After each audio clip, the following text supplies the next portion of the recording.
Hey residents of Meepletown, today we are building up our civilization in Hadara. Hadara is Arabic for Hadara. civilization and culture, and we're going to try to... Love civilizations.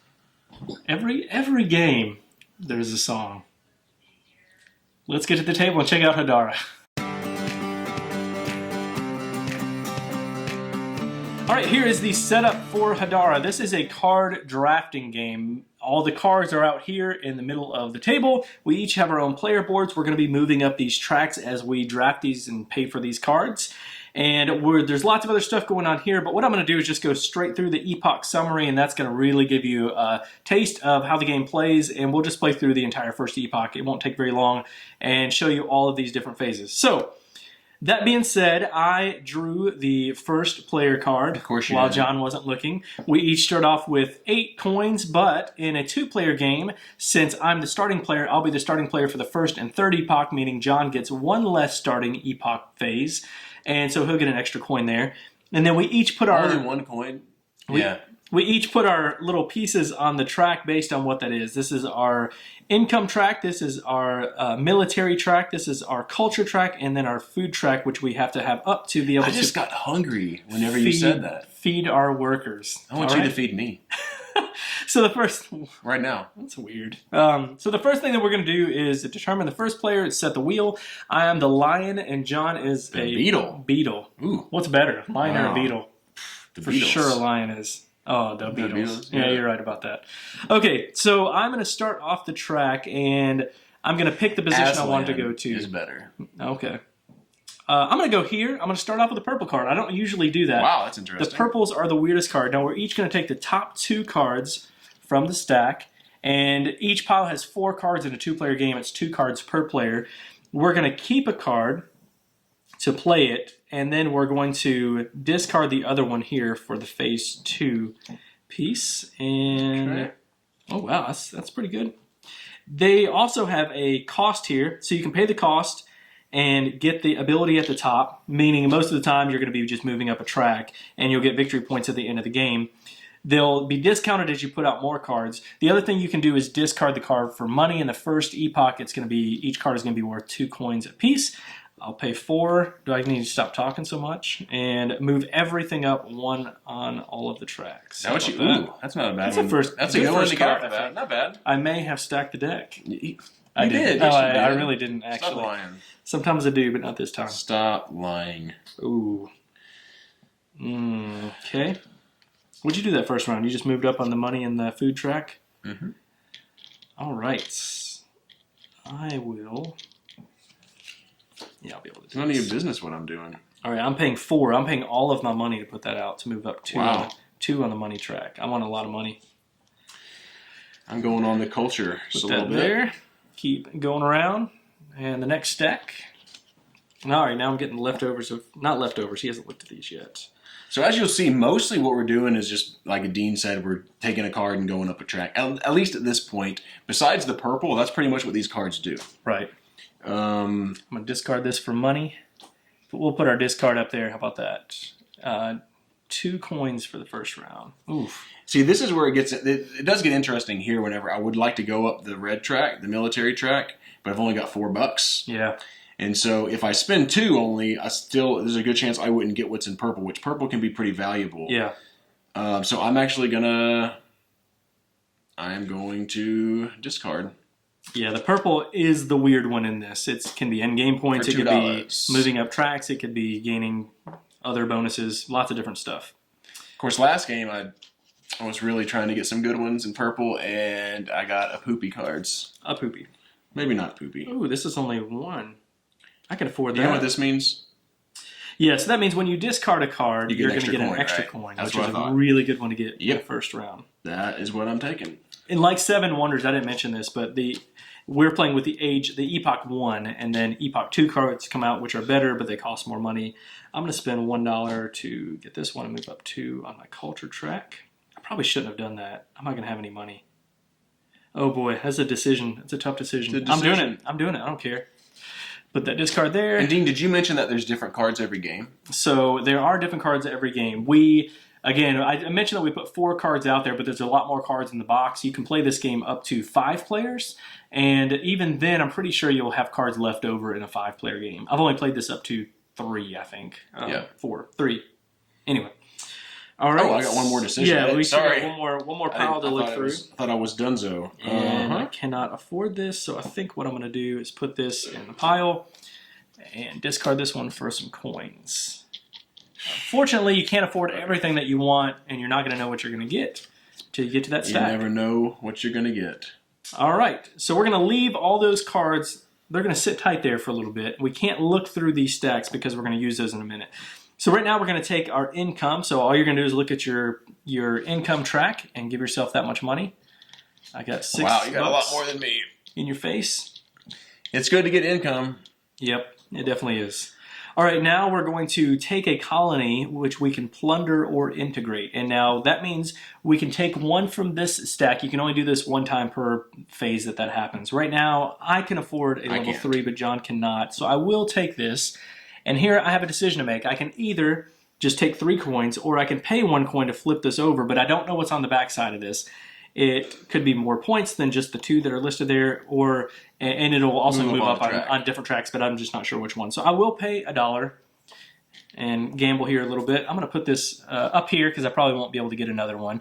Oh, it did. It bumped it up to 7 points. Wow. And you got to go 2 up to 7. on the I get to go up one on my blue, which is the one I wanted to go up on. So there we go.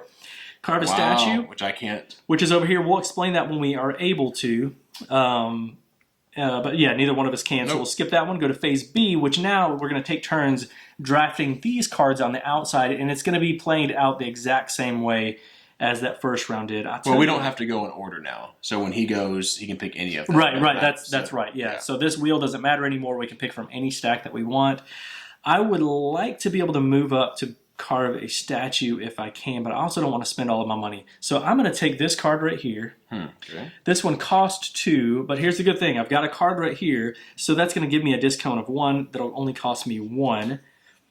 And then I'll move up 2 on my blue, and then 1 on my green. And remember, you got to be able to feed your workers at the end of the round, feed your people at the end of the round. So that's my turn. So now I'm going to look at the cards and see some things that I like, but I'm trying to decide what Dean wants to go for next so that maybe I could get both of the cards that I want. 2, 3. I'm going to grab this sucker, which cost me 2 because I already have 1 here. And I'm going to go up 3 on my track. 1, 2, 3. So then at the end of this round, I am going to be able to take a colony as well. Yay. All right, so I'm kind of right now. I got 4 cards. I can get 2 more without moving up on my food track. I feel pretty good about my money right now. Although it would be nice to have more income. We'll do another income right after this. I think what I will do is pay 1 coin. Oh, this is a tough decision. I think I'm going to do this. So I'm going to pay 1 coin and take this card. Income up. It costs 2, but again, I get a discount, and then I'll move up 2 on this track. I don't want to spend all my money, but it's nice moving up on tracks. Yeah, it is. I kind of want to. Well, I don't want to say what I want because I don't want Dean to take it next time. I'm gonna pay 2 because I already have a blue. The reason I want. Oh, come on. Oh, just pick that's it up. painful. Just pick up the card. I want to now. I want to go up 2 on this blue track, and I do get that, so that now I can carve a stone next round. But I'm down to 1 measly coin. Now, what I want to think about right now is playing for the next round. I don't want to spend all of my money, but I would like to get a red card so that it can give me a little bit of a discount for the next round. That's only 2, so I will pay 2 with no discount. And take this card and move up. Ooh, I'd rather have that one actually. Move up. But you're not allowed to look through it. 1 on the red and 1 on the blue. Right, you cannot look through those, which is, sometimes you can memorize what you've put in there, but other than that, I'm discarding that for 2 coins, but I have that power now. We're actually going to get 3 coins. All right, I'm going to get 8 coins at the end of the round. The reason why I'm thinking about money is because we're going to be able to buy silver and gold medals, and I'll explain that in a little while. So I want to make sure I have a little bit of money to do that. Oh, goodness. So I think what I'm going to do is I'm going to take some money from this one. I'm going to discard this, which would cost 4, and take $2. That's interesting. we are going to do an income before we take colonies, so I will be able to. I'm trying to think through what Dean was saying. Pay 2, 4. All right, I'm gonna take this guy. I'm gonna take him. It's gonna cost me 2 coins. I really just want the income, which I thought about taking that, but it might not be bad to go ahead and. I've got enough food to put plenty of cards down right now. Now I'm in a pickle. I really wanted that card. That's really the reason why I got rid of this one. I wanted to take that one. Because I can't get any more cards in here. I can't feed any more people, so I have to take money unless I can move up on that track. That's why I did that. That's exactly why I did that. So let me see what John might want. He might want to take... He said he wanted to move up on the income track. I'm kind of okay with him taking that one for 2, but I'd rather him not get this one. He doesn't want me to keep going up on that military. Right. So I'm just going to take 2 coins and be done with it. Yeah, this is interesting because I would So it's not interesting. It's just easy decision. I pay 1 coin to get a coin because I'm going to go up on the income track. Yeah. Because it's only that. So I'll go up 1 on the military, 1 on the income. So yeah, that's a good card to get. 8. Okay. The problem is I could have actually got that one for free, but I would have had to discard a card because I couldn't feed him. All right, now we take our income. I get 8. John is going to get 6. 6. That's where Dean is beating me a little as he's getting more of that income. Take let's see, 10 and put 2 back, and then we're going to take a colony if we can. I think John can now. I can. I'm going to take this, and this is actually kind of a tough decision because I want to buy some medals. And if I buy the gold medal, it costs 6, which would wipe me out for next round. Though Dean paid 1 coin and got an amazing. That's right. We will not get an income before we do this second epoch. So you start with the drafting. I'm actually just going to take the 3 money instead of flip this over. Can I now flip it over to see if I would regret it? Nope. I'm not good. No. You can't do that. I want to see what it is. I don't regret it. Actually, in a 2-player game would matter in more than 2-player game. But this is for the YouTubes. We have to do crazy stuff. That was wild. Bah. Wild. All right, so then we're going to carve a statue. John can carve a statue, but I can as well. First, now carving a statue is something we haven't talked about yet. You just have to have the amount of culture to be able to do that, and I will. And what this means is you're going to get 4 points if you carve this statue, but on top of that, you can take one of these little tokens and put it in the box, and that will bump it up 2 spots on your track. Or if you flip it over, each of these says 1 point on the back of it, and so if I put this here, I would get 2 points at the end of the game. Points aren't that important, especially just 2 points. So I think what I'll do is I picked the culture because that's what I want. I think I'm going to move up 2 on my whatever that red is. Military. 1, 2. Here we go. So that I can hopefully be able to take a colony for my next. I want to do that, but I don't have any red cards, so I'm scared I won't have enough of an engine to get them cheap enough. Yep. So now we feed our people. I've got 1, 2, 3, 6 cards out here, and I have 6 food. You have a lot of food. I have 8 cards and 10 food. 8 cards. Wow. John is whipping me right now. And so we are both able to feed our people. If we weren't, we would have to discard a card and then move back on the track whatever that card was worth. So you can always go back and look to make sure you're right on the track. And then after we've done that, now we're going to buy silver and gold medals, and those are going to be point multipliers at the end of the game. Now, they get more expensive as the game goes on, so you want to try to get as many as you can right off the bat.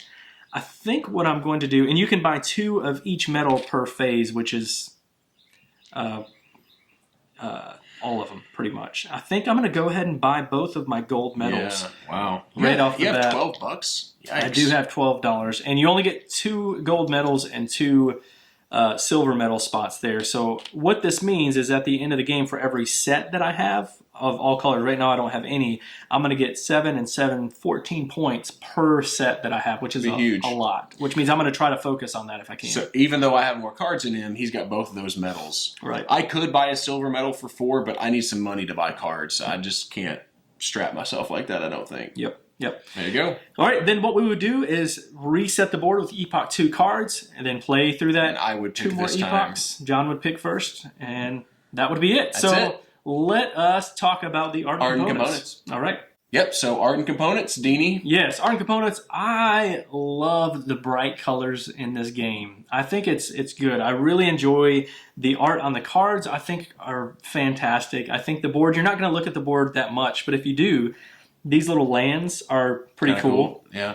Everything is very easy to tell what it does. Like the graphic design is great on this. There's not a lot of questions that come up, and art components I think plays a part of that. Yeah, I think the art is good. It didn't. Yeah, I think it's really solid and good. Mm-hmm. It doesn't just blow my mind, but I do agree with Dean. I like the vibrancy, and he is 100% right. Everything is so clear. The iconography is great. How they have the different, very distinct colors is very good. I like the art on these quite a bit. Yeah. So I mean, and all the cards it's pretty nice. Overall, it's good. And these are some nice. Look at that. Look at those. Look at that finish. You like Look at that? linen finish, you baby. Like that? I love. The cards are good quality. These are just pieces of cardboard, but they're fine. I mean, these are pretty thick here. The only non-cardboard and card pieces in this game are these wooden tokens that you put on your board. They're nicer than cubes. They are nicer than cubes, that's right. Yeah, so I like it. It's good. All right, now let's talk about the gameplay. Yep. Why don't you start with that? Yeah. All right, so I think right off the bat you have an interesting decision about where you're going whenever you're the first player about what you're going to start with. Because you may say, you know what? The purple cards can be really important in this game. I'm going to just see what the first top two are. Or you may say, I want some money and I'm running low on money, so I'm going to start back here so that maybe I could discard a couple cards because I don't care as much about these two things so that I have plenty of money to get to the purple. But then you're intrigued by what this one is that you pull up and you're like, oh, do I want to buy that? Do I want to risk it? I really like that about the game.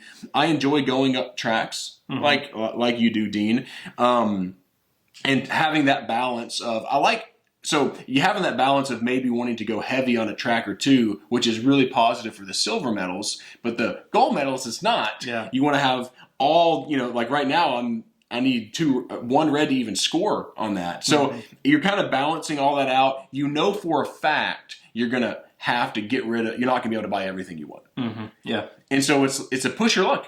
To a degree, you're like, I want this, or I don't know if I want this, but I'm going to push my luck because I don't get to see what's here, especially in the first round. Yeah.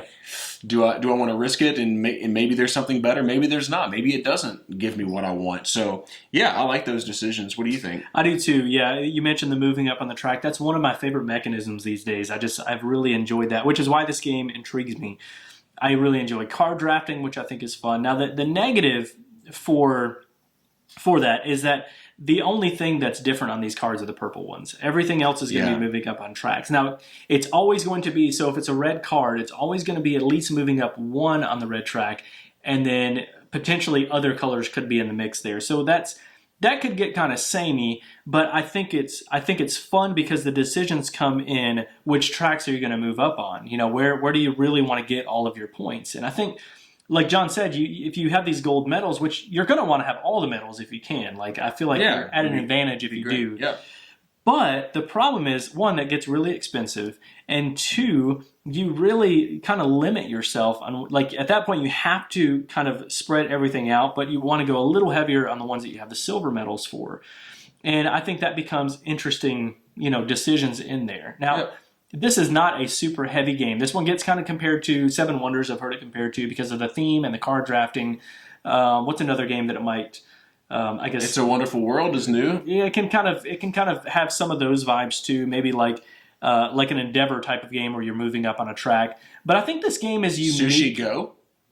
Okay, we'll just keep shouting I'm names just talking out. about drafting. But I think this game is unique enough that it has its own flair that you can still have those other games and this one in your collection because there's two main mechanisms. Yeah. So I think that's a positive. Yeah. For me, the negative for me in this game is it kind of goes along the lines of what Dean just said. There are a lot of games that you're doing card drafting. And then stuff like Seven Wonders, like this, that it's heavy. It's the main component. Mm-hmm. That's what I said. When I said Sushi Go, I just meant it was the main component. That's a set collection game. It's not really quite the same as this. But I like how you can engine build with this. I need to say that about the cards that you're getting. But with that being said, are there just superior games? Well, of course. Yeah, that's well, and if there are in that genre, that give you similar feels, does this? I know you're saying that it definitely stands out enough to keep in your collection. Does it? For sure, yeah. It does for me. I'm not sure if it would for me. And I think it's a fun game, though. I think this is a fun game. Like I mentioned, some of the things I like about it. But I am a little worried. The more you're just like Dean mentioned, besides the purple cards, you're just going up tracks. Yeah, you're doing the same thing the whole time. You have the same 4 medals that you can get every single game. You have the same ones of these. Now, they can be a little bit different based on when you flip them and how much you pay and all that kind of stuff. It may get you some different bonuses. But the core of the game is the same. But the core of the game is the same thing over and over and over again. And I wish that there were... All right, so the purple cards, I think, become pretty important. They do. And I played, like, the last game before this that I played, I was drawing really poorly on the purple cards. I don't want to have sour grapes with purple. But it really hurt me in the game because I wanted to get some engines like this built where I could get some coins or maybe there should be some in-game scoring. And I kept drawing ones that just kind of kept getting me up the track the first several rounds or whatever. At least the first round I did. And I was saving tons of money to get those. And I think it hurt me a lot. Because they weren't the ones that you wanted. Yeah. So I think if you luck into getting, there are some really powerful ones. Like for example, maybe the first game we played, second game we played, Dean, there was a card that allowed me to pay 1 era less for these coins, for these things, which is huge. Yes. I mean, that can be, look at that. That can be 11 on that one, 18 on the end. That's, to me, seems overpowering money that you're saving. A little bit. Yeah, it could be like, so there are some cards that are huge in this game on that, and if you aren't able to get to the ones that you want, other people are getting them, I think it could really hose you in this game. It can. Which is why it becomes so important in this game to prepare for those moments, right? Yeah. But it's difficult because you have to make interesting decisions in how you prepare. One of them for John. John was lower on money than what I was, and so John has to say, okay, do I want to spend the money to get the gold because it's going to be really high next time, or do I want to save my money so that I can buy cards that I'm going to need right off the bat? Same thing for me. I bought 2 because I'm preparing for the long game, knowing I eventually want to buy one of those. Why not buy it at such a discount now? That's right. So those decisions become challenging. And the interesting part, of moving this track at the beginning is now that it's John's turn, John has to think, what does Dean really need and what don't I want him to get? Well, Dean has 4 coins and purple cards might be kind of expensive, so I might stick with him looking in this stack right off the bat because he might not be able to afford it yet. Whereas if I give him time, he might be able to. And at the same time, it's allowing him to be able to move 2 rounds before he gets to the purple stack. So I think those decisions are really interesting. Yeah, and I didn't mention that I do like these starting cards that kind of get you maybe pointed in a direction. Yes. Probably do. So that helps it to feel a little bit different. Yeah. Like when I'm going up 3 on blue, you can see I'm like, okay, I probably need to have that track instead of only the 1 on red. It could vary, but I like that about it too. And we played with the A side, which is the more standard. I guess the B side is more of the advanced. So like those are more skewed a little bit more. Sometimes they're not always 8 coins. We just started off with these. Yeah. But anyway, final thoughts? Let's get on to the final thoughts. I think for me, again, I'm going to go with the idea that I can have this and 7 Wonders in my collection. For one, this is a card drafting game that I like. I really enjoy playing at 2 players. I can't say that about most 2-player drafting games. 7 Wonders Duel, that's different. That's a drafting game, but it's a different kind of drafting. Same thing for this one. You're not just passing cards back and forth, but you're just taking the top 2 and looking and then going around all those, all the cards. So I really enjoy that. I enjoy that there's 2 phases of drafting, and they're both very unique. I like that. I like the choices that you have to make with where you want to move up on the track, how you're going to save your money for when you get to these different stacks. The medals, if you want to focus on carving statues or your military, I think those are all interesting decisions. Again, what John was saying is a knock for me, though. The fact that it can be samey because you're doing the same thing. So for me, this game gets a 7.5. It's a almost 8 game. That's still a really good score. It would be in the 8 realm if there was more variability. This is a game where I feel like an expansion could really bring that up a lot for both of us.